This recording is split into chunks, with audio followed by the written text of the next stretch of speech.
Lewis Hamilton, 40 years old, 7 world titles, a new red suit, and the weight of Maranello on his shoulders. A mysterious drop in performance, followed by a shocking discovery. Fred Vasseur's engineers find something off inside Hamilton's SF-25 right after the race.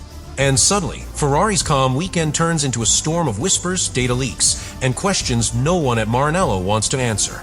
From the opening lap, something didn't feel right. Hamilton's pace was sharp in bursts, but strangely inconsistent.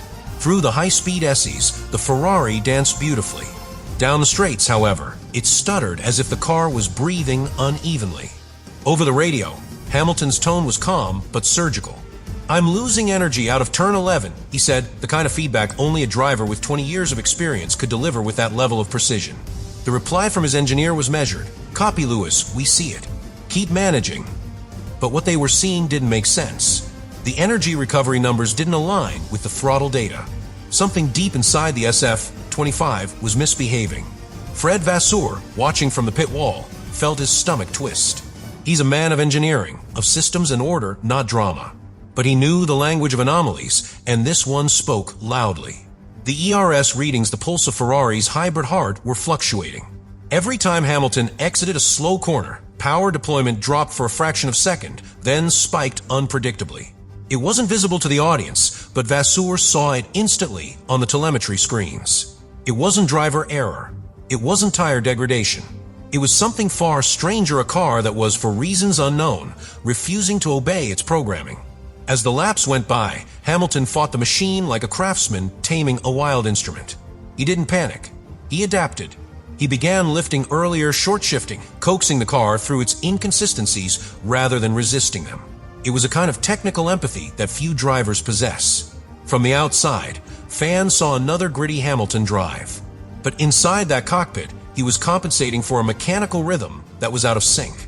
When he crossed the finish line in fourth, there was relief in his voice, but also a shadow of frustration. He knew something wasn't right, and so did Fred Vasseur. In the garage, Ferrari's mood was subdued. Leclerc's car had performed within expectations, but Hamilton's data told another story.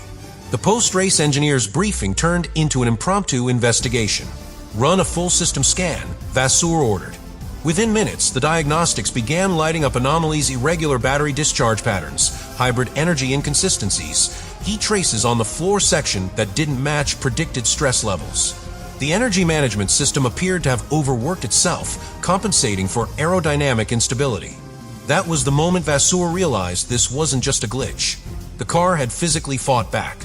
"Pull the car apart," Vasseur finally said. His tone was calm but absolute. "No one leaves until we know." The order hung in the air like a command from a man who'd seen enough excuses for one season. The engineers began dismantling Hamilton's SF-25 piece by piece. As each layer of carbon came off, the mystery deepened. The battery pack was intact, the software logs were clean, but one detail stood out: a series of small, asymmetric heat signatures near the rear Venturi tunnel. One engineer muttered, "That's impossible. The airflow pattern doesn't match simulation." Vasseur leaned in. "Show me the overlay with Leclerc's car." The comparison appeared on the monitor. 2 identical Ferrari floor maps, except Hamilton's, showed turbulent airflow where stability should have been. It was then that he noticed it, a slight deviation in pressure distribution across the lower chassis. That tiny irregularity, invisible from the outside, was enough to alter how the hybrid system recovered and deployed energy. It wasn't just an aerodynamic issue, it was structural. "We're losing ERS energy because the floor is flexing," said one of the aerodynamicists. Vasseur exhaled slowly. "So he's been driving with a moving floor," he replied. For context, in Formula One, a floor flexing under high load is catastrophic. It disturbs the airflow, confuses the sensors, and creates an unpredictable balance that even the world's best drivers struggle to tame. Yet Hamilton had driven through it for 56 laps, managing the car as if nothing was wrong. When the engineers replayed his onboard footage, they noticed how subtle his adjustments were: short-shifting in corners, easing the throttle mid-exit, preventing energy spikes. "He felt it," one of them said quietly. "He must have known." Vasseur nodded. Of course he knew. That's why he kept asking about energy loss. The realization hit everyone in the room at once. Hamilton had diagnosed the car's issue in real time, long before the data confirmed it. That wasn't luck or coincidence. It was instinct, the kind that only comes from 20 years at the limit. For a brief moment, the tension broke, replaced by a silent respect. Even in failure, Hamilton had made the machine look composed. Meanwhile, Alonso's words from earlier interviews started resurfacing online. Reporters replayed his comment, "When you lose flow under the floor, you lose the car's soul." I could see the Ferrari was fighting itself, but Lewis controlled it beautifully. It wasn't flattery, it was recognition. Alonso, the man who once tamed an unstable Renault to 2 world championships, understood what Hamilton had endured that day. His praise carried more weight than any headline could. By the time the engineers confirmed the cause of microstructural delamination caused by excessive heat load, Vasseur had already made up his mind. This wasn't a driver error. It was a materials failure. And he still brought it home forth, he said. Then, turning to his staff, he added, "That's what a world champion does. He drives beyond the limit of what's possible and doesn't complain." As dawn broke over Austin, the garage was still alive with quiet determination. The scandal that began as whispers about power irregularities had turned into something much more complex and far more revealing. Vasseur's discovery wasn't an accusation, it was an awakening. Ferrari's greatest weakness wasn't Hamilton's adaptation to the car. It was the car's inability to adapt to him.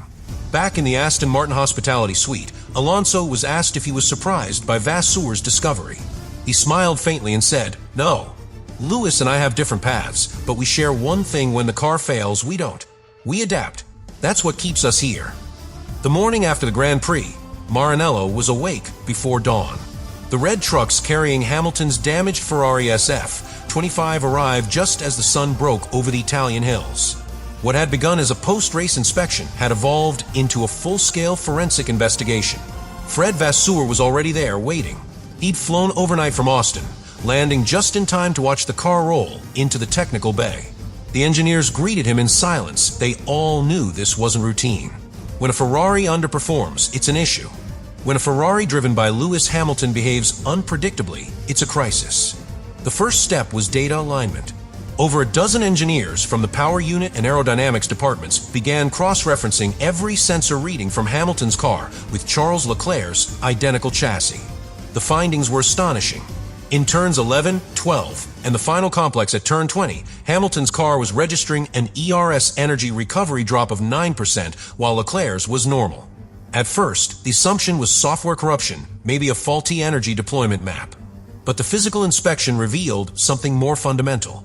A thin section of the rear floor, no larger than a dinner plate, had suffered micro-delamination heat damage, so small it was invisible to the naked eye, but disastrous under load. That tiny flaw had thrown the entire car's aerodynamic balance out of sync. The airflow beneath the floor critical to Ferrari's downforce concept had started separating mid-race, creating tiny pressure pockets that fooled the sensors into thinking the car was losing energy. The ERS control system, which reacts to aerodynamic load, then misread the signals and overcompensated by adjusting torque delivery. It was an engineering domino effect, one imperfection cascading through the most complex powertrain in Formula One. The result, a car that felt like it was holding back, because it literally was. Vasseur's technical director presented the findings in a tense meeting. The delamination caused misreadings in the hybrid system. The car was regenerating less energy under braking because the airflow under the tunnels changed shape. Essentially, Lewis lost power because the car was aerodynamically lying to itself. The room fell silent. Vasseur rubbed his temples. He wasn't angry, he was almost impressed. "So he drove 56 laps like that and still finished fourth?" he asked. The engineer nodded. "Yes. Most drivers would have lost it after 10. That single line changed everything. Suddenly, the story wasn't about a mechanical scandal, it was about Hamilton's adaptability. The press might have been ready to crucify Ferrari, but inside Maranello, there was quiet awe. Even with a floor that had failed thermally and a hybrid system confused by false inputs, Hamilton had managed to preserve the tires, maintain consistent lap times, and defend against Alonso's Aston Martin until the flag. For an engineer, that wasn't luck. That was artistry. Still, the corporate pressure was building. Calls from Ferrari's board began flooding in. They wanted answers and damage control. Vasseur, always the engineer before the politician, refused to issue a denial. Instead, he decided on transparency. "We'll own this," he told his press officer. "If we want Hamilton to win, we protect him with honesty, not excuses." The decision paid off. When Ferrari released their statement, they acknowledged a localized structural issue in the underfloor composite that had affected hybrid performance, a phrase that was both precise and humble. It was the first time in years Ferrari admitted a mistake before anyone else exposed it. Meanwhile, the paddock was buzzing. Every team wanted to know how Ferrari's hybrid control could be fooled by airflow disruption, a problem that hinted at the razor-thin balance between mechanical and aerodynamic systems in modern Formula One. Mercedes engineers privately admitted that their own cars had experienced similar false signals, though never so dramatically. Red Bull's Adrian Newey reportedly told a colleague, "That's what happens when you chase low drag with brittle carbon. You gain speed until the car melts." And then came Alonso. Standing in front of Sky Sports microphones the following Thursday in Mexico, he was asked about Hamilton's ordeal. His response was masterful. "I think people underestimate how much work it takes to drive a car that doesn't behave. I watched his race. I could see the back of that Ferrari moving differently. He didn't fight it. He synchronized with it. That's experience, that's instinct. I respect that a lot." The journalists pressed further, asking if he thought Ferrari's engineering was to blame. Alonso shrugged. "There are no perfect cars, but perfect drivers make imperfection look beautiful. Lewis did that in Austin." Those words resonated. The veteran praising another veteran wasn't common in this sport. For years, fans had painted them as rival symbols of different eras, different philosophies. But in that moment, Alonso's tone carried no rivalry, only admiration. It was the kind of respect that only comes from surviving the same chaos. Both men had been betrayed by cars, by teams, by luck, and both had learned to transcend it. Back in Maranello, Vasseur replayed Alonso's interview and smiled faintly. "That's why he gets it," he said. "He knows what it means to drive through the storm." For Ferrari, the engineering failure had turned into a moment of clarity. The SF25 wasn't just a car to be fixed, it was a reminder of what Formula One had become, a delicate dance between physics and human intuition. That week, Ferrari's engineers worked around the clock to redesign the damaged floor section, introducing new carbon layering to prevent future heat delamination. But one note remained pinned on the wall of Vasseur's office, written in his own hand: "Even when the car fails, the driver must never do."